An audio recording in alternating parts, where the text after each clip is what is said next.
All right, we'll go ahead and get started.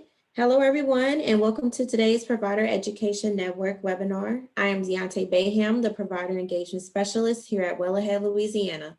Thank you so much for joining us today. Today's webinar will focus on quality care, strategies for improving heart disease outcomes in rural clinics. Before we get started with our presentation, I am happy to introduce today's webinar speakers. Our first speaker, Dana O'Neill, who leads Wellhead's regional efforts to improve access to quality care in rural and underserved communities. She provides technical assistance to Region 7 clinics participating in the population health cohort and coordinates diabetes echo sessions at Wellhead, Louisiana's Project Echo. Previously, Dana has managed and led the training, development, and compliance of emergency department medical scribes throughout Louisiana. She has 15 years of experience working in a professional business environment with experience in quality assurance, process improvement, customer service, policies and contracts, account management, claims, and underwriting. Our other speaker for today is Jill Rainwater. Jill leads Wellhead's regional efforts to improve access to quality care in rural and underserved communities. She provides technical assistance to Region 8 clinics participating in the population health cohort, and she also coordinates the diabetes echo sessions for Wellhead's Project Echo. Jill has previously worked on initiatives and programs specifically geared towards diabetes management, behavioral health, and weight loss, and has 10 years of experience working in healthcare. Thank you, ladies, for speaking today, and I will now hand it over to Dana. Thank you, Deontay. Thank you for those introductions. And thank you all for joining us today as we present this webinar on quality care, strategies for improving heart disease outcomes in rural clinics. And can go on to the next slide.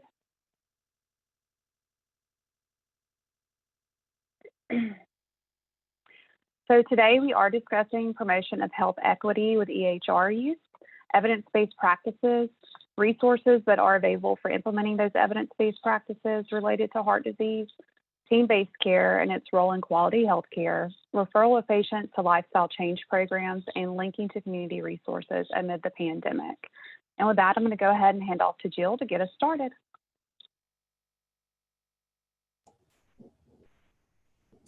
Thanks, Dana. The importance of using an electronic health record system. Utilizing an EHR allows the clinic to develop and implement a quality improvement plan that will aid in diagnosing, treating, and referring patients to services to improve health outcomes across the patient population. Utilizing your EHR allows the provider and the clinic staff and the patient to proactively monitor and manage high blood pressure and high blood cholesterol.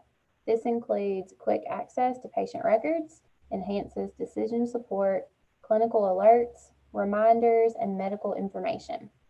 Utilizing your EHR also allows for more legible, complete documentation that facilitates accurate coding and billing, safer, more reliable prescribing, and the interfacing of lab work between outside labs and other healthcare facilities. This can benefit the patient and healthcare team for referral processes.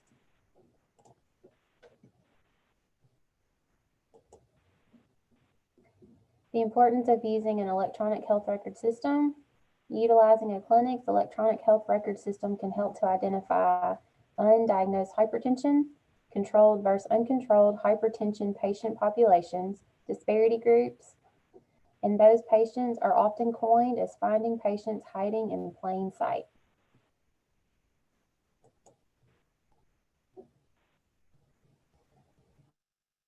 Creating reports in your EHR can help to identify patients that are seen for routine visits and identifying those patients that have fallen through the cracks. Depending on the report criteria, patients are easily identified. A sample of report criteria is the patient's name, their ID number, blood pressure readings by dates, age and date of birth, race, sex, medication groups, and ICD-10 codes. A sample would be, running reports benefits the healthcare team and patient as a whole and creates a more proactive healthcare environment. The reports can be run frequently and customized to the needs of the healthcare facility. For example, reports can identify those patients who are compliant with taking their medications, but their blood pressure is still elevated. The healthcare team can view the report and pinpoint the patient immediately without having to wait on the patient's next visit to the clinic. Another example, reports can also identify those patients that are on track, but perhaps need an ICD-10 code attached to their chart. The team can then form and adjust a quality improvement plan using evidence-based practices and team-based care to improve health outcomes control across different patient populations, specifically for the management of hypertension and high blood cholesterol. Running reports benefits the healthcare team and patient as a whole and creates a more proactive healthcare environment. And Dana is going to discuss some of those heart disease related evidence-based practices with us now. Thank you, Jill. So we know that bringing the best available research into clinical practice is a systemic process, and evidence-based practices have been demonstrated through research to be effective. Some examples of classic evidence-based practices are hand hygiene, barrier protection, and decontamination. We fully understand now more than ever the importance of incorporating these practices into our daily work habits. And when considering the integration of best available evidence-based practices for clinical decision-making, there is increasing awareness surrounding quality patient care that suggests that it does not just involve translating and applying the research findings along with using clinical knowledge and expertise. It additionally involves considering the patient's unique needs and personal preferences. When clinical expertise and evidence-based practices are combined with patient perspective to make evidence-based decisions, patients receive high-quality services reflective of their personal circumstances, values, and expectations. These three components are critical to evidence-based decisions in terms of quality care. Okay, next slide. So moving on to resources. In response to the high prevalence of uncontrolled blood pressure, Target BP is a national initiative that was formed by the American Heart Association and American Medical Association. At no cost to healthcare organizations, this initiative assists with improving blood pressure control rates via evidence-based QI programs like MAP, SMBP, and check change control. An organization's commitment to improve blood pressure control can also be recognized through their recognition programs. To identify opportunities for improvement within your clinic, your organization can take a quick practice assessment using the link on this slide. And we'll post the link on our site after the webinar today. But this assessment checks how well you measure, how rapidly you act, how well you partner, and the practices experience with SMBP. So we'll now take a closer look at each one of the programs listed. Next slide. So the MAP improvement program is broken down into three evidence-based strategies: measuring blood pressure accurately, acting rapidly to control hypertension, and partnering with patients, families, and their communities. These strategies promote obtaining accurate blood pressure measurements, implementing evidence-based protocols to diagnose and treat hypertension, and engaging patients in healthy lifestyles and self-management. Next slide. So what does measuring accurately look like in practice? The patient ideally empties their bladder beforehand and is seated comfortably. Arm and back are supported, correct cuff size at heart level, legs uncrossed, feet flat on the ground or supported by a stool, and there should be no talking or conversation taking place during the measurement. Next slide. So moving on to acting rapidly to control hypertension. As many are already aware, a comprehensive new guideline with recommendations for diagnosis, treatment, and prevention of hypertension was released a few years ago by the American Heart Association, American College of Cardiology, and several other health organizations. The new guidelines eliminate the category of pre-hypertension, which was used for blood pressures with a top number between 120 to 139 or a bottom number between 80 to 89. People with those readings now will be categorized as either having elevated or stage 1 hypertension. And by redefining these categories, it provides patients with better access to treatments and therapies, as well as equips the patients with awareness and knowledge to prevent heart disease and stroke before it's too late. Providers are able to act rapidly by reinforcing lifestyle modifications, initiate discussions to allow patients to express preference and medication therapy, and treating patients in a stepwise fashion, also treating with combination therapy and ensuring early follow-ups with their patients. And again, we'll share some more information, including a treatment algorithm tool for your convenience after the webinar. So while we understand that acting rapidly and initiating conversations with a patient early on is extremely beneficial to the patient, it has additionally been proven that the way clinicians interact and communicate with patients can influence whether patients feel motivated to adhere to medication and or make necessary lifestyle changes. All right, next slide. An important part of the healing process for patients is effective communication. Partnering with patients and their families can support patients in the areas of medication adherence, self-management, and engagement of healthy lifestyles, as depicted in the patient-provider feedback loop on this slide. Some evidence-based communication strategies used to ensure a successful partnership are using open-ended questions. So, for example, asking questions that require more than a yes or no answer. Reflective listening. This type of listening involves asking for clarifications to get a better understanding of what patients say. Positive reinforcement. This is a well-known strategy used to encourage and celebrate healthy ideas or behaviors. Ask, provide, ask. So asking patients what they already know about an issue, filling gaps in their knowledge, and then asking for their thoughts or your feedback. Asking for their thoughts on your feedback. And then teach back. Ask patients to communicate what they learned and share what the steps look like next. So Target BP's SMBP and check change control programs do provide patients and providers with online tools and resources to assist with out-of-office blood pressure measurements and incorporating lifestyle changes. And we'll take a closer look at both of those in the next slide. So SMBP aids in diagnosing and managing the patient in the long term. Implementing an out-of-office program can be challenging, but thankfully there are resources available to help with staffing, budgeting, scheduling, and collecting data. And we'll share some information linked to pertaining to implementing an out-of-office program, loaning and managing devices, including templates for a loaner device agreement and loaner device inventory management.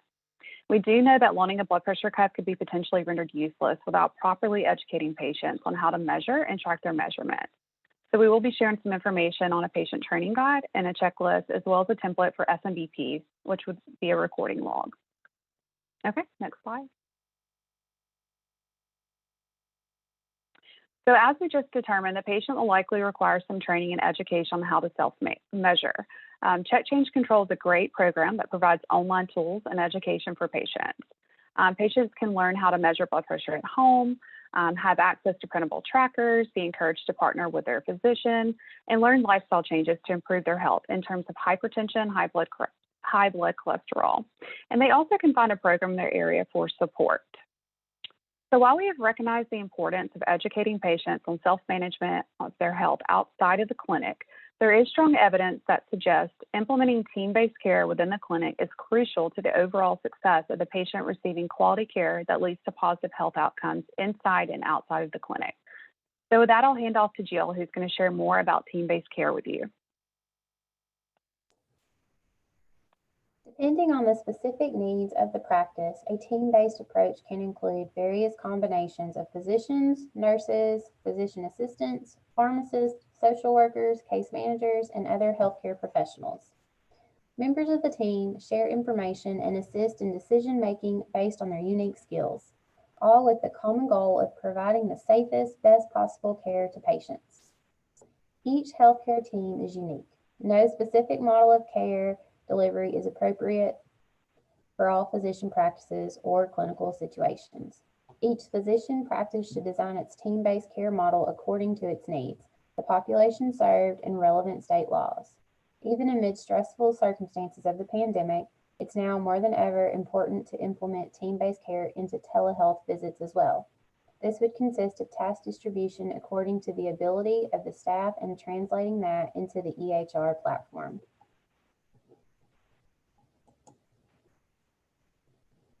What is team-based care? Depending on the specific needs of the practice, a team-based approach can include various combinations. I am so sorry, everyone. I just repeated the same slide. Let's move on forward. Why is team-based care important? Team-based care offers many potential advantages, including expanded access to care, more hours of coverage, shorter wait times, more effective and efficient delivery of additional services that are essential to high-quality care, such as patient education, behavioral health services, self-management support, and care coordination. Increased job satisfaction, and an environment in which all medical and non-medical professionals are encouraged to perform work that is matched to their abilities. It is especially vital to form a team-based care approach with telehealth visits. Dr. Hopkins from the Cleveland Clinic stated that his facility went from 99% face-to-face in-office visits to less than 30% face-to-face in-office visits, and virtual visits increased to 90%. How is team-based care achieved? It's achieved by providing continuous leadership support, to allocate resources for both team members and the patient, to encourage all team members to have a voice, by building team support, to ensure that everyone understands the goals, strategies, and tasks, to build trust and communication, and to enable staff to work independently. It's achieved by establishing and monitoring metrics to evaluate improvement efforts and outcomes, and to ensure the quality improvement strategy includes feedback from patients, families, providers, and care team members. It's also achieved by identifying what a team looks like within each system, and to determine how many patients each team can manage. To design workflows to identify which team member is responsible for which task, assigning patients to providers and teams to achieve a balanced patient load. This includes communication with the patient about who is part of their care team, to use data and QI to proactively contact, educate, and track patients to identify care gaps, risk, community, and family needs, and gradual approaches to implementation. Be advised it takes time to fully function as a team, and to continue to access ways to optimize the model, including changing patient flow within the clinic, updating workspaces, and improving communication management between team members. As more people carry smartphones, laptops, and tablets with them to access the internet while out and about, patient portals have also increased in popularity. Patient portals through an electronic health record system can increase efficiency in the practice, bringing up staff to work on more pressing matters. Utilizing a patient portal can keep the patient connected even after office hours, and can allow them to request appointments, complete forms, request refills, ask questions, view their lab results, and more. Other ways to effectively implement team-based care at your clinic is to create easy access to written policies and protocols for staff, to establish team huddles and adhere to daily communication policies, routinely update patient contact information, patient appointment reminders, and patient appointment accommodations.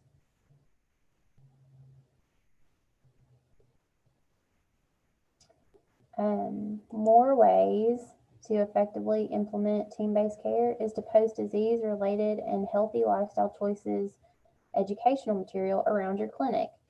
Utilize the electronic healthcare record system to flag those uncontrolled patients, and to provide education and online resources for prescribed medications, to encourage self-monitor blood pressure checks, and to provide blood pressure logs and care coordination. And Dana will now lead us into discussing the importance of referring patients to lifestyle change programs and share available resources.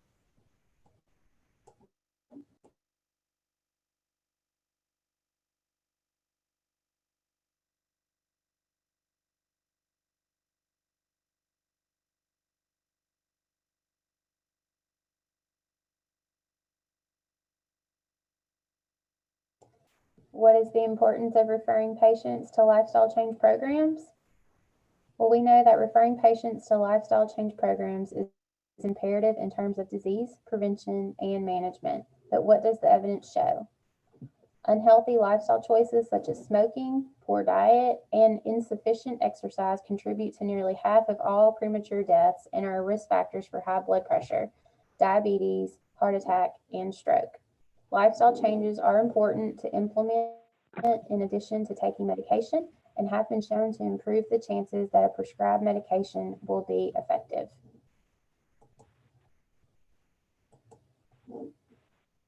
Hi, Jill. Hey, can you hear me? Am I back?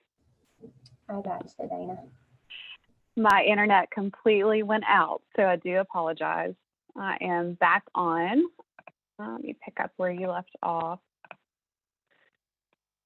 So thank you so much for sharing some of the data, on unhealthy lifestyle choices and how it can affect us.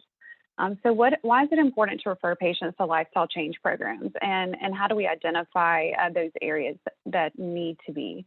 So the American Heart Association identifies 7 risk factors that can be improved by implementing lifestyle changes.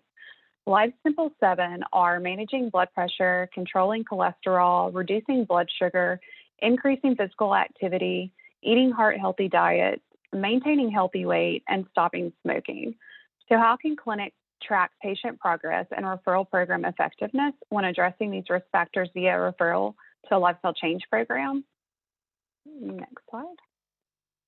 So clinics may consider utilizing bidirectional referrals when referring patients to a lifestyle change program. A bidirectional referral system considers both the information going from the healthcare system to the referred community program or resource, and the information returning from that program to the healthcare system. There are many benefits associated, including improving care coordination and patient follow-up, increasing clinical community linkages, increasing patient compliance, reducing complications, reducing chronic disease, and lowering healthcare costs. Providers will receive feedback relating to successful contact made with the referred patient, confirming enrollment of the patient in the program, participation status of the patient, and completion of the program, and any final patient outcomes, including recommendations that were made to the patient. So the bidirectional referral system ideally would be integrated with an EHR system and facilitate electronic bidirectional feedback between the community program and the healthcare system, or an e-referral system. This system can provide baseline reports for tracking the number of referrals, number of services received, and patient biometrics data when integrated within the EHR. Clinics can then ultimately evaluate the impact of certain programs on population health. So how do we find quality programs during this unprecedented time that we are living in? Next slide. So we know the impact of COVID-19 has affected everything in our lives in some capacity, and it has required us to turn to technology to help us navigate a new way of life. Fortunately, some lifestyle change programs have adapted and adjusted their programs to offer a virtual format. LSU Ag Center and National Diabetes Prevention Programs are programs that are now offering some of their classes in a virtual format. LSU Ag Center recommends connecting to your local ag agent who can help you to get started. Additionally, LSU Ag agents are partnering with local libraries to address barriers that are encountered by patients. For example, lack of adequate technology or no internet service. So we will share that information with you as well to help you and assist you in finding your local ag agent and an NDPP in your area. So clinics and patients may find general and specific patient resources as well online at findhelp.org, previously named Aunt Bertha. A simple search can be performed via sharing your zip code to pinpoint resources in your area. And additional online resources include smokefree.gov and quitwithuslouisiana.org. And both of these offer excellent flexible programs as well for smoking cessation, and we'll share that information. Again, on this slide, you'll notice that there is an infographic showing text HEART to 88709, and this is a text helpline for free advice, tips, and inspiration to stop vaping. And last but not least, YouTube. So YouTube offers many free exercise and cooking videos online, and I encourage you to explore this avenue for an added and free benefit to offer your patients. And that concludes our presentation for today, and we hope that you found this information shared today both insightful and helpful.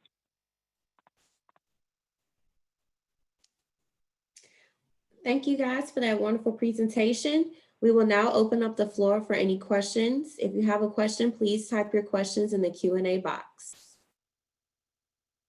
And I'll give it a couple seconds.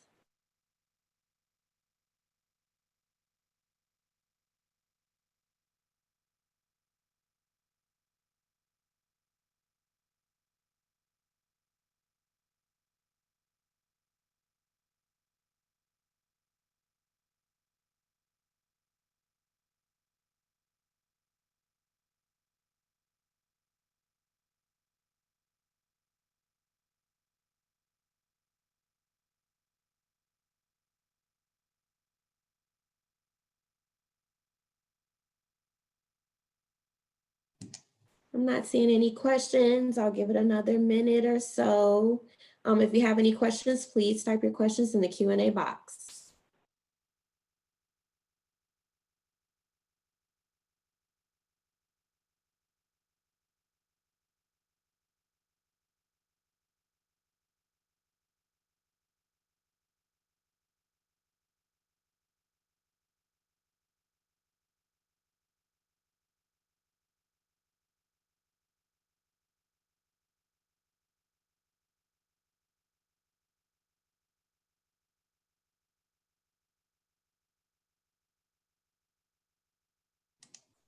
All right, I didn't see any questions.